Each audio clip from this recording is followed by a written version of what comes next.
Yeah, we gotta do this. All right. This is probably going to be a short episode anyway. Are you sure? Because I added a lot to the outline. Never mind. Take it back.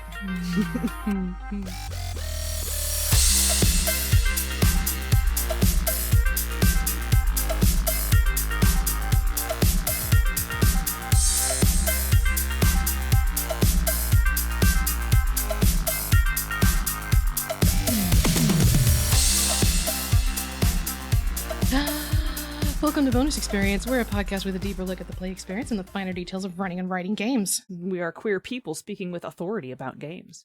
And yes, we swear. You can. I'm mad about it. Wait, very what? good. That was very good. I said, and Hey. you can, and then you said, die mad about it, and it made it like a whole thing. That was we great. didn't even coordinate that. We that didn't was coordinate all that. off the cuff. Serendipity. I'm Ray, Hey. an industry professional. Yes. I write fiction, setting, narrative, and as of Exalted Essence, I write a little bit of system now too. Yeah.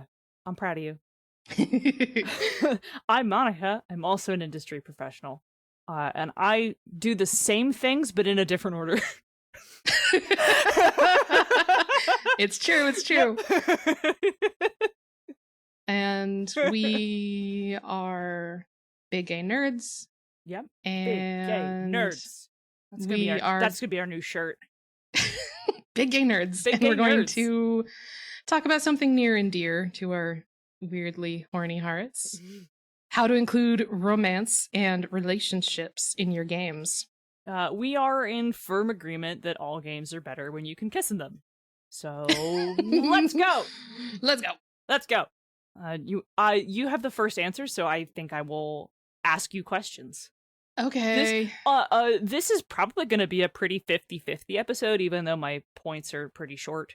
Sure. That's mostly just because I was trying to put stuff down before I had to run out. This is an episode that I've wanted to do for so long, but haven't found the impetus to do so. And then I finally purchased and read Thirsty Sword Lesbians, and I was like, let's fucking go. I'm ready. Thirsty Sword Lesbians is really going to be the poster child for this episode. It's fantastic. And if you're interested in romance and intimacy in your games, it is a must-have for your shelf. We'll get into that later. Absolutely. So maybe we should start by defining what we mean by romance here. So romance is an emotional connection of an intimate nature. You know, it's the stuff you share with a select group of people rather than the world at large. It's, it's longing and pining and shit. It's, it's, makes you feel kind of embarrassed and shy a little bit. And, wanting to feel safe and vulnerable with someone. The good stuff. The romantic stuff. Yeah. I think that's also that an emotional connection of an intimate nature. That's a very good definition. I was like, good. Very good. I think it's important to touch on the fact that when we're talking about romance and intimacy through this whole episode, we don't mean sexual content. They are not the same thing. Right. They're often Those are not related. like a one for one. Right. Yeah, the one can lead to the other. Yeah. But we don't necessarily mean that they're interchangeable. Right. And so when we're talking about including romance and that sort of thing in your games, we are specifically talking about intimacy and vulnerability and feelings of love, but we're not talking about sex specifically right now. Big feelings. Yes. Big complicated emotions. Yes. Intimacy means being close to someone, which can include just wanting to hold hands and cuddle, or doing the cat thing where you just kind of want to be generally near a person you hate less than everyone else. Right, exactly. The romantic cat stuff. Also, and then at the other end of the spectrum, it's, all the fanfiction stuff for messy bitches like me. All the tropey nonsense, oh no, there's only one bed. Oh no, we have to fake date. Oh no, for some reason, I cannot tell you how deeply I feel for you, and I will foreshadow this through my actions. It's all hooks, baby. It's all story prompts. It's all drama, and it drives character through your story, and it's great. Yeah. I love it. Yeah. That leads us pretty nicely into why should we do this? Why It's should someone include it? It's interesting. Yeah, okay. It's exciting and it's interesting. Yeah. And We love excitement and interest. We're so easily bored here at Bonix Experience. It develops your character in a completely different way. It can highlight different facets of your story. It can just honestly just be fun for people. It's fun. It's fun. Shut up and do it. I think being emotionally invested in a game makes it better. Now, this is strictly my opinion. I personally have a hard time engaging if there isn't another character I really give a fuck about, which can also be another one of the PCs, but I usually prefer to like adopt an NPC. This guy's mine. And I'm not really using this episode to impose my own thoughts on other people. I'm just putting out there that I personally feel it really enhances a game to have a love interest or a bestie or a queer platonic partner or whatever, someone to be connected to. It honestly doesn't matter to me how cool the setting is if I don't have someone to share it with. Which I said that and then I was like, oh, that's so hopeless romantic of me. Yeah, I've really come to terms with the fact that I'm just a fucking sap. Like over the last 20 years of my life, I tried to be like, nah, I'm tough. I'm so practical, and love is only. No, I'm like, no, I've been lying to myself this whole time. I really am just a fucking sap. It's okay to be sappy. And I mean, like I was ranting about earlier, including romance and intimate relationships as part of your arcs in your plot or with your character, it's just a specific flavor of hook, and some people get into it. Love and romance can drive characters to make really interesting dramatic choices. Some people really enjoy the bleed they get from role-playing these reactions, and we haven't talked about this too much, but bleed is not bad. Don't be afraid of bleed. It's the same reason that people like to read romance novels or see romantic comedies. It's just another aspect of a story, and it's another way for characters to interact with each other and drive the drama. Yeah. Monica. Yes. Have you experienced this personally? I mean, I have, and I actually had written some stuff down. The first things that come to mind immediately are Exalted, which surprises no one. But I had all of my examples are Exalted. To just use a non-Exalted example, because this, like I said earlier, it literally makes every game better for me. I just had the most wonderful disaster girlfriend and rival in Blades in the Dark. Oh yeah, I feel like I talked about that before. Like, how Blades in the Dark has the up and down arrows for your ally and rival, which is my favorite part of the Blades in the Dark playbooks. Yes. And so I picked the positive one, and oh fuck, I'm blanking on her name. I'd have to go dig my sheet out. But it was like, so and so, she's into me, and then the down one where I was like, so and so, she's into me. And so good. Yeah, it was great. So one of them was my current girlfriend and the other one was my ex, and when your ex is the person with the description a cold killer, it makes it that much better when she shows up to murder you. Yes. And it had that cool thing. I was playing the cutter, and I think I've talked about before in Blaze in the Dark how, like, especially in that game, I just had the best dice luck. Like, I progressed super fast, mostly because I hit the, like, did you do these things in every episode thing? Not because I missed rolls. Like, that character almost never missed. Just 5s and 6s, like, the whole time, which made them seem more badass than they actually were. And so I was playing this, like, ex-killer who's now turning to this different life of crime to not be a murderer anymore, and just the fantastic moment of, like, your serial killer ex-girlfriend who's like, you've gone soft as you're knocking her out and throwing her in the trash, which is literally, you're not gonna kill me. And my character was like, you're right, I'm not, but I am gonna humiliate you. And then proceeded to knock her out, tie her up, and then leave her literally in a trash heap. Like, oh my God. Just found a refuse pile in an alley somewhere and was just like, have fun. Now that was just a good example of, like, a relationship which was previously intimate, but it was contrasted very nicely by also having a positive, good relationship with another NPC, whose name, of course, I am blanking on right now, who we had a very good, positive, and healthy relationship with. And the contrast of both having this one character who was fucking awful and this other character who was wonderful really made it better. When I think about favorite characters I've played, they are almost immediately connected to another PC or NPC, because I get a lot out of that. I'm like Monica, where it's, it's hardly worth playing if I can't figure out a romance arc for my character. And all of my examples are Exalted, because Exalted is my favorite, and some of my most emotional games were Exalted games.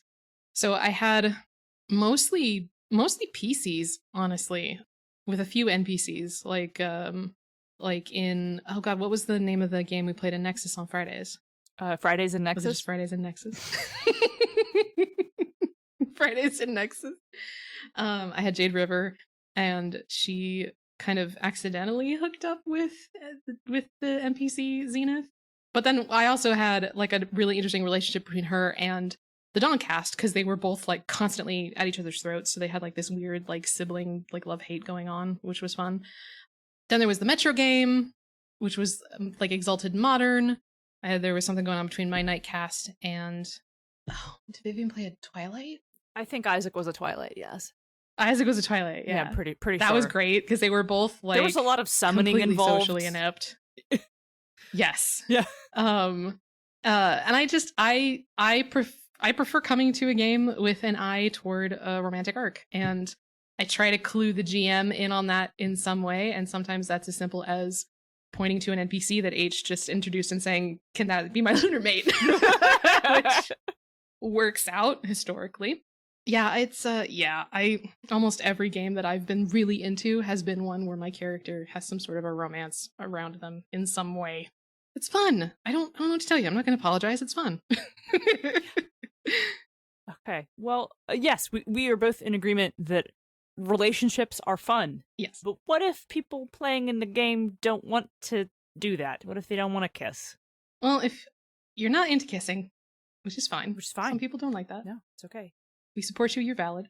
There are other ways to express emotional conflict that are still exciting and interesting. You can have familial relationships, or platonic friendships, or relationships of mutual respect, and these can all be tested by the plot or by other relationships in the game. It doesn't necessarily have to be a sexually intimate relationship or even a romantically intimate relationship. Anything that has the potential to draw like strong emotions out of your character, that has the potential to have these interesting like relationship arcs. Found family. Found family. I really don't think familial relationships get nearly enough love. Yeah. Especially like I know it's become more popular lately, but like not nearly enough love for like my character is an older gay, and they are very close with this other character who is basically their baby gay, and they are very emotionally intimate with each other, but it is not a sexual relationship. Yeah. No, it's closer to like a mentor or parental. Yeah, this is not actually a player character thing, but I think immediately of the relationship between Catherine and Lysithea from Three Houses. Totally unrelated relationship. Yeah. Which is like purely, they clearly love each other dearly, and it is purely a platonic relationship that is familial. Like, not nearly enough of that. I love that kind of relationship. Yeah, me too. I get into that stuff too. Yeah, which rolls right into my point that I have on the outline, which is that I'm of the opinion players should let their characters be open to emotional intimacy, which does not need to be romantic or sexual. See the example I just cited. It is neither of those things. Have a best friend. Have a platonic life mate. Have a friend who's like your sibling. Have a baby gay. Have a parent gay. Have a found family. Don't be scared to get close to another character, especially not someone else's PC. Yeah. The platonic life mate, queer platonic partners was the word I was looking for there, which is the good shit. There you go. Yes. And you know, everybody's got jokes about their players collecting NPCs, but like that's what this is. That's what this is about. It's about PCs giving a shit about someone else in the setting. It gives them hooks, it gives them connections to the game, it gives everyone something fun to explore and talk about and bounce off of, and none of that has to include kissing stuff. No. And if you okay, hey guys, hey, it's me, Ray speaking. Hey everyone, listen. Turning my chair around. Hey kids. if you want to explore a relationship, romantic or otherwise, between your PC and someone else's PC, you should talk to them about it first, and maybe make sure your table isn't going to be totally weirded out by it. And why don't we discuss why and how after the break? After these messages, we'll be right back.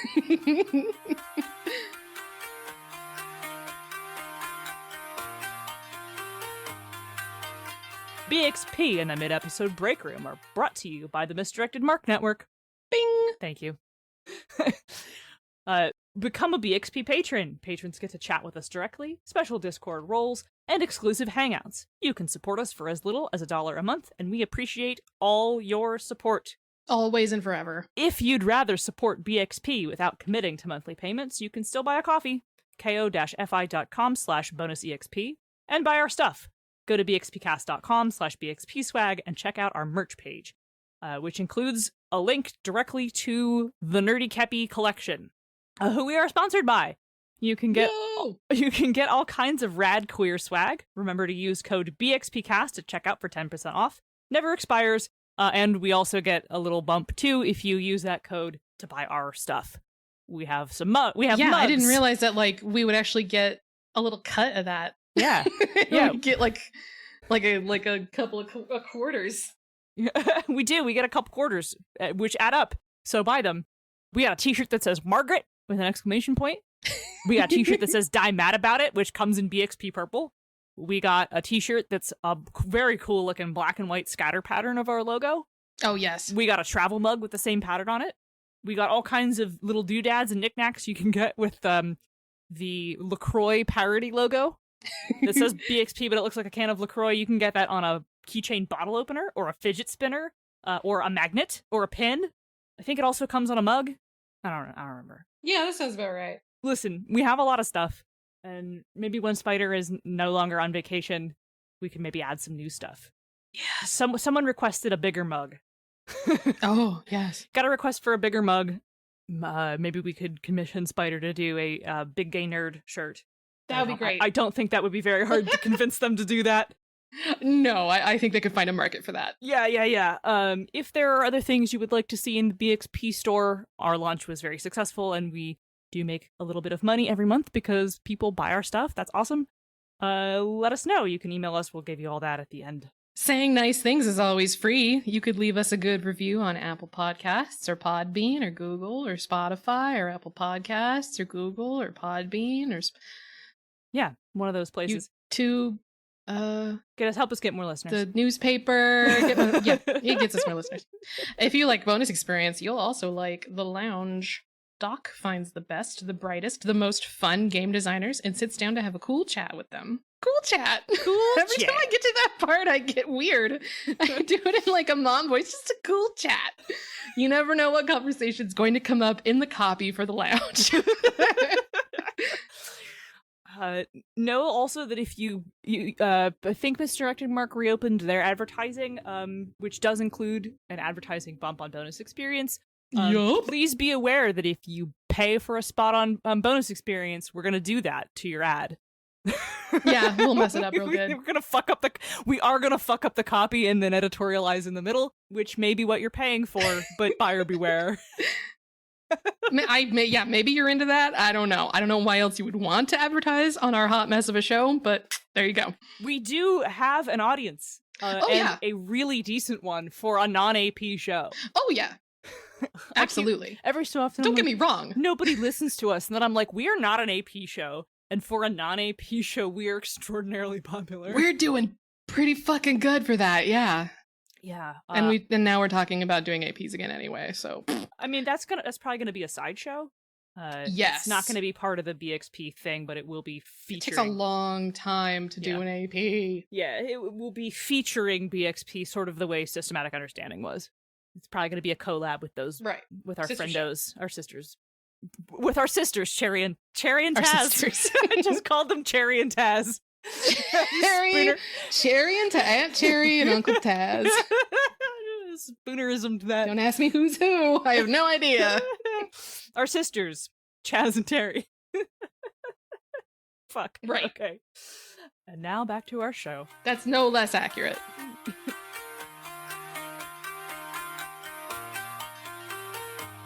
All right, so where are we now? What's going on?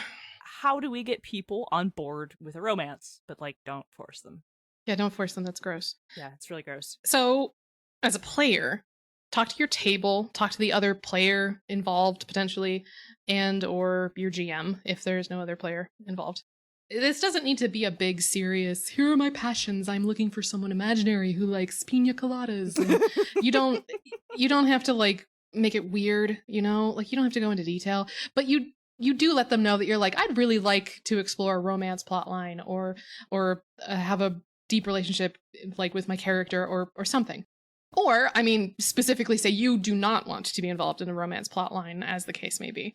Just being upfront with everyone is honestly the best way to go and is just general advice for like anything, really. And you may realize that some of the players at your table might even need to use like a safety tool and you never realized it. Like you could bring this up and they could have like caveats basically. Remember the safety tool refrain, no one has to explain or justify themselves.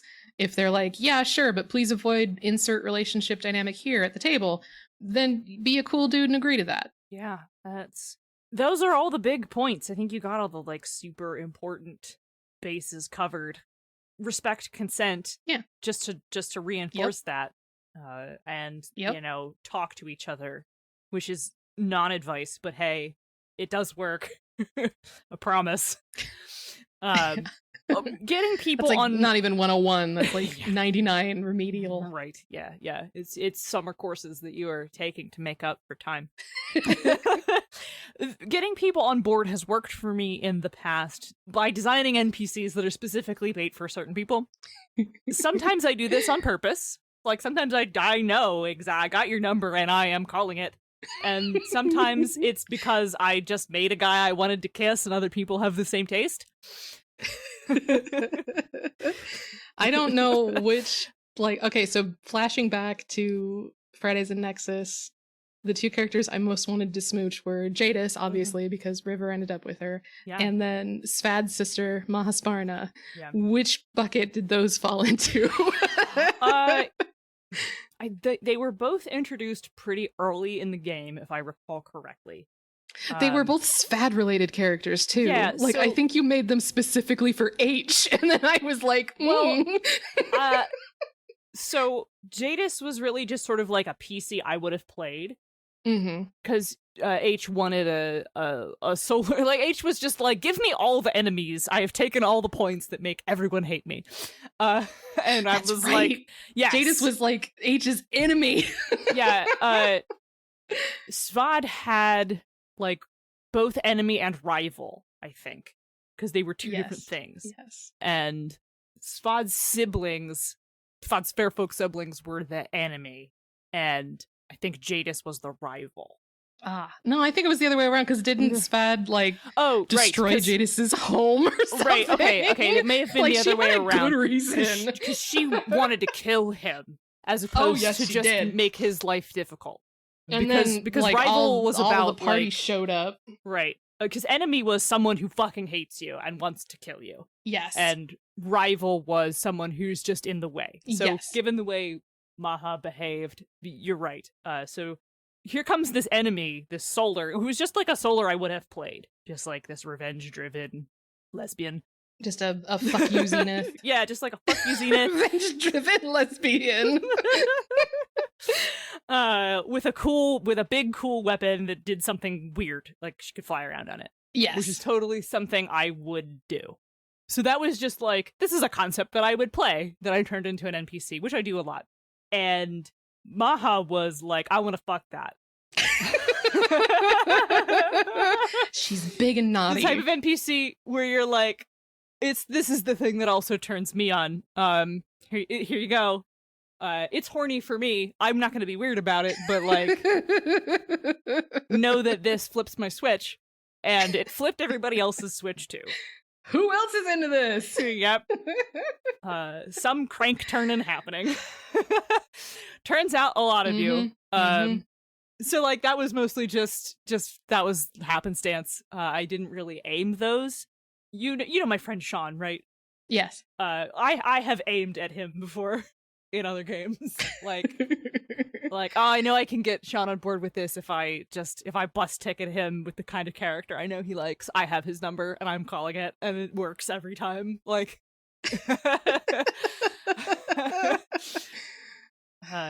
yeah, yep. This is just bus ticketing both characters. We gotta, like, this is making me so nostalgic, and it's honestly making me want to, like, make you run a game. Just, I don't fucking care. Yeah, I don't care what game. I have Just an fuck me idea. Oh. I finally have a campaign idea, but we can talk about that after. Okay. Yeah. So the next point on the outline is just rules? Question mark, for smooching? Question mark. Yep. All right. This is the part where we just start talking about Thirsty Sword Lesbians, right? Yes, this is just what I'm gonna get my copy. Hang on. Okay, I've got my PDF loaded up already. Right. I backed it, so I got a hard copy. It's beautiful. Can we talk about how fucking good it is? Yes. Like, hey everyone, I'm like a year and a half late. Thirsty Sword Lesbians is really good. Yeah. It is extremely stylish. God, it's so good. It's a good looking book. It's got good looking rules. And it's all about smooching, as you might have guessed from the name of the game. Yeah. Yeah, we're gonna use Thirsty Sword Lesbians as like the pinnacle example. I mean, there's even like in the very beginning of the book, there's like a list of here's ways you can flirt with each other. Yeah, it's very good. I flipped straight to heartstring moves as like real good examples of intimacy and romance moves in a game. Yes. The how to flirt is also pretty fucking fantastic. Yes. I'm trying to remember what page that's on. There's a few flirting ideas.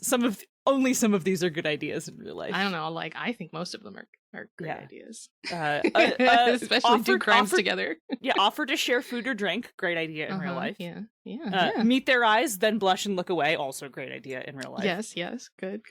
Yep. Wipe pretend a smudge. to be married to each other as part of a cover story. It's good. Perfect.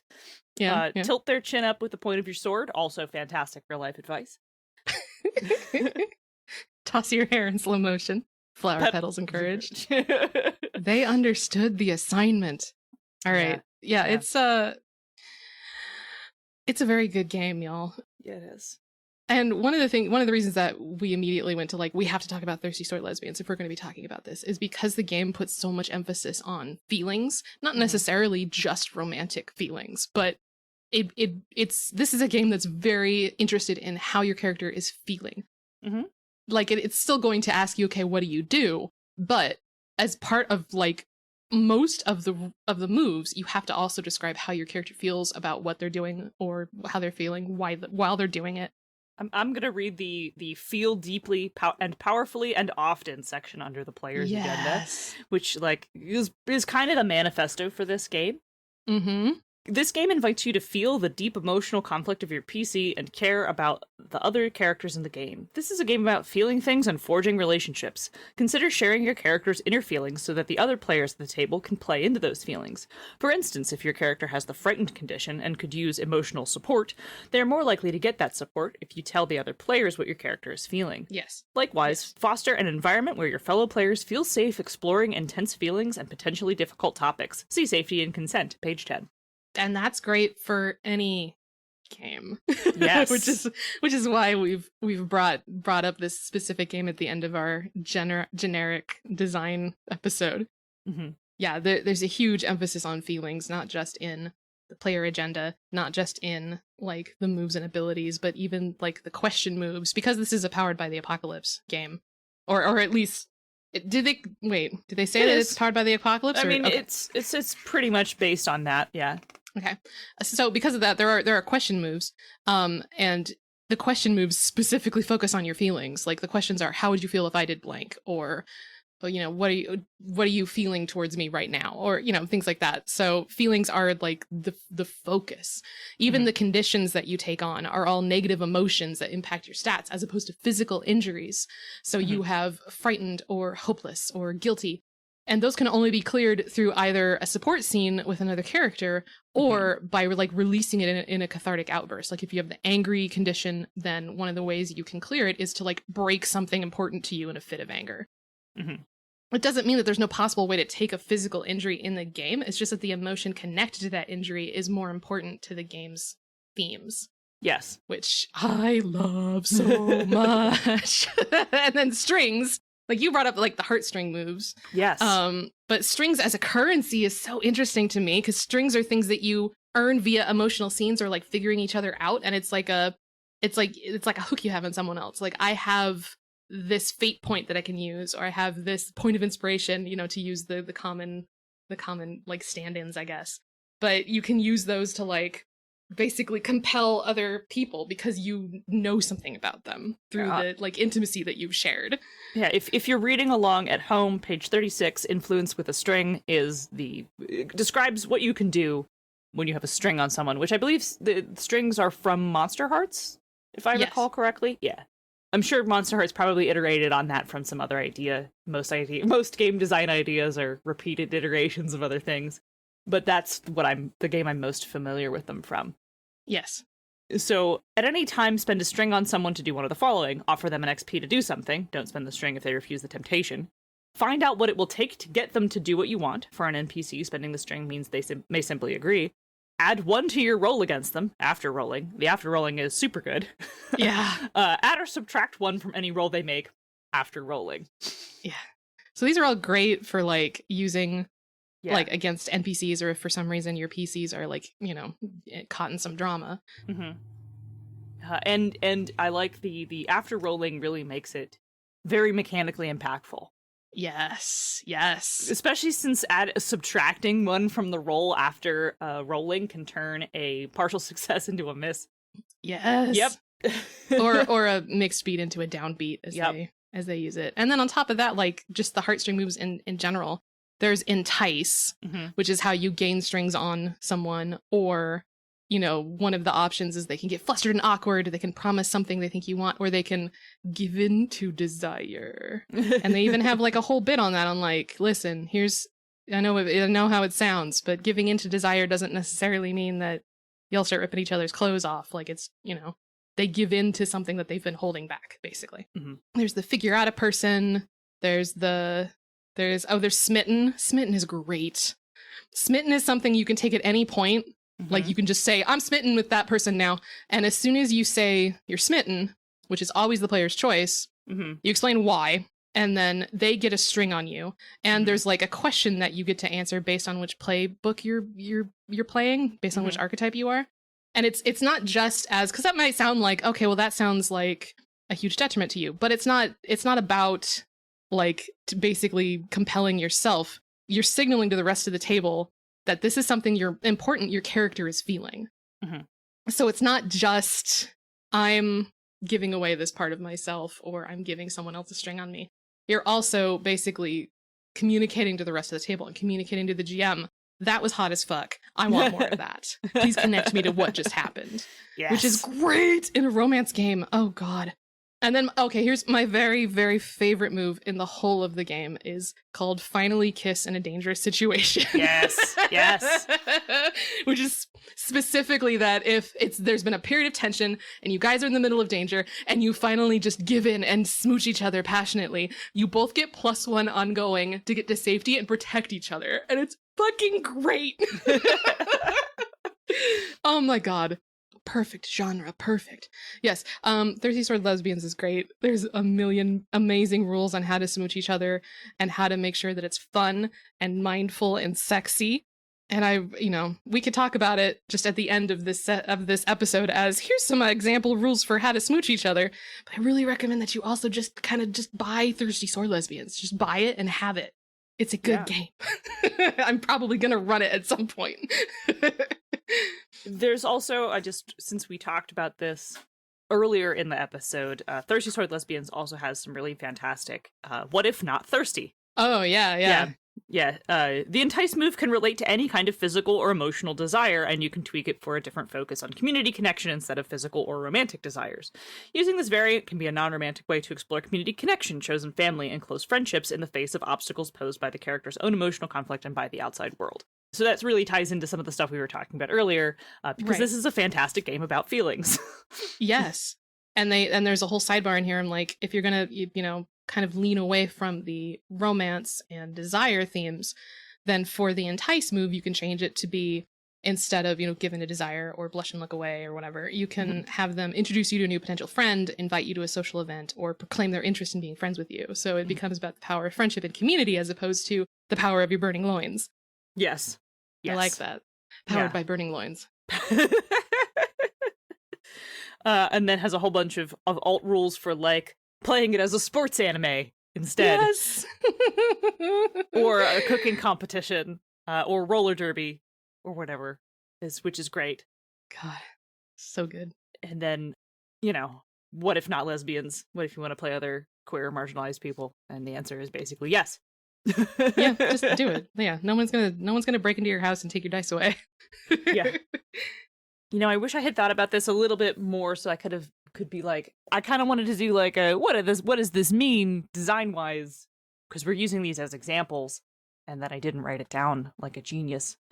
Oh, you're so smart. I'm just the smartest. So brilliant and well prepared. Yeah.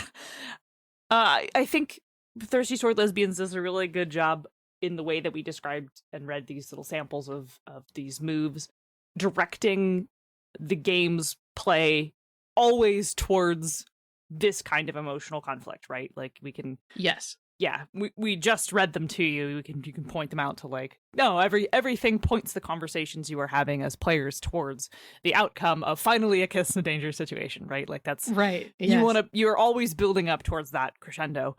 And while Thirsty Sword Lesbians certainly leans towards bombastic, intense emotion, and like that's the point of playing this game. Yes. You could take inspiration from the way Thirsty Sword Lesbians pushes all play in that direction to do something more subdued.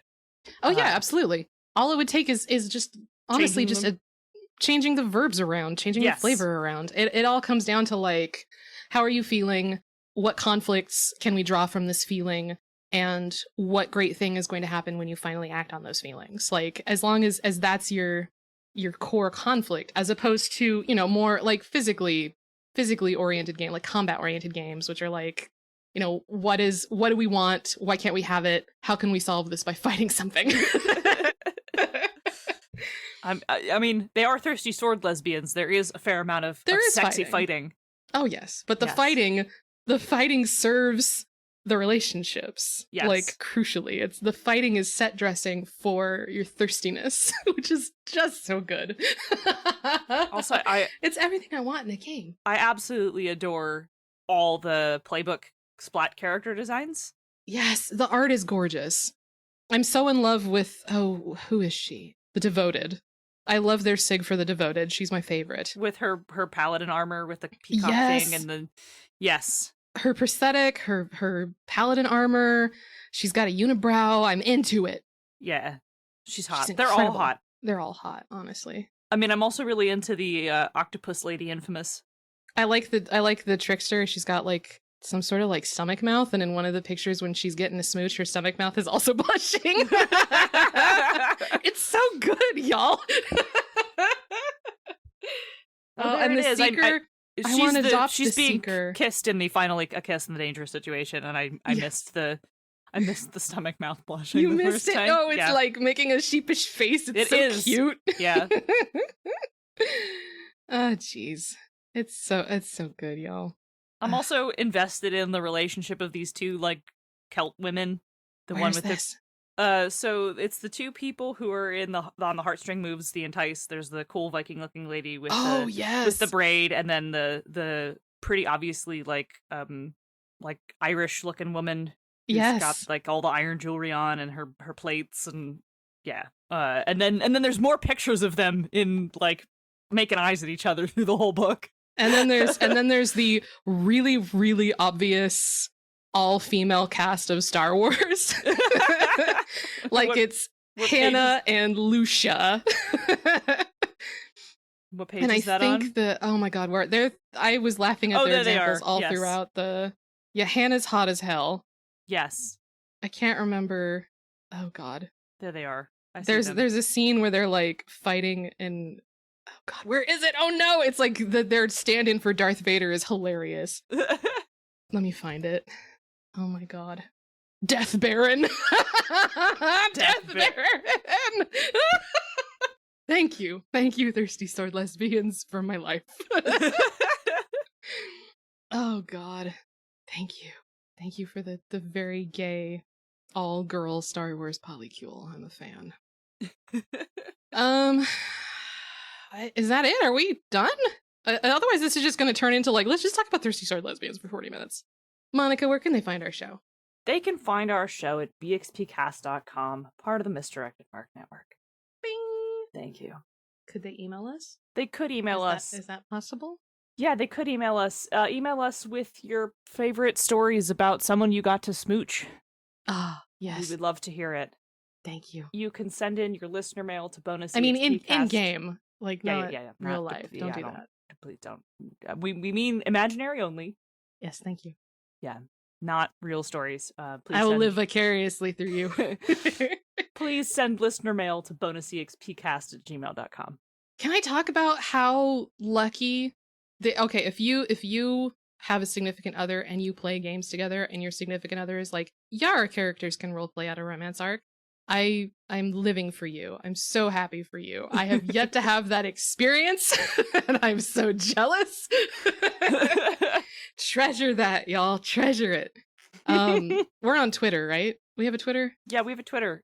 You can totally send your stories there too. Yes. Add us at bonusexpcast. I'm on Twitter. You're on I don't Twitter? know if anyone... I'm on Twitter. Hey guys, look at me. I'm on Twitter. I'm Ray W. Cole on Twitter. Yeah, I'm on Twitter too. What? Yeah. Did you not see that yesterday? I was like, show me your Exalted OCs. I did see that. I have to go through that thread now. It's so good. One person was like, I'm gonna spam you, and I was like, okay. And then they sent like 6 posts with 4 pictures each. Nice. All of the same character. Like just different commissions, all of the same character. Oh my god, yes. Perfect. Exactly what we wanted. That person is on the art Discord, so you probably have already seen a bunch of pictures of that character because they fucking love that character. Yeah, I'm going for it. I'm gonna go look. Yeah, they're hot, so who cares? Yeah. Anyway, I am at Twitter. Zenith Sun. At Zenith Sun. Send her more Exalted OC art. Send me more Exalted OC art. And I'm gonna keep making some Exalted OC art. I got some writing keep and some making drawing to do. Exalted OC art. A bunch of people were like, I draw my own, is that okay? And I was like, fuck yeah, it's okay. Yes. Do it. Send it. Okay, well, everybody get out. Yeah, that's it. We did it. We wrapped up. Yeah. We did it. We did it. Everybody get out. Change it if you want to.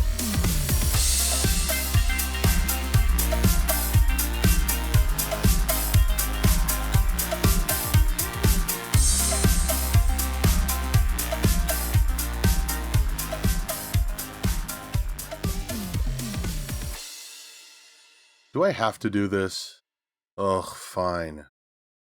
Bonus Experience is written and produced by Monica and Ray, and edited by Margaret. Our logo and art is by Nino Studios. Find her on Facebook and Instagram. Our theme song is Reuse Noise with the Light by CDK, and is used under the Attribution Non-Commercial Creative Commons license. BXP is part of the Misdirected Mart Network. I'm not reading this. Fuck it. Bye.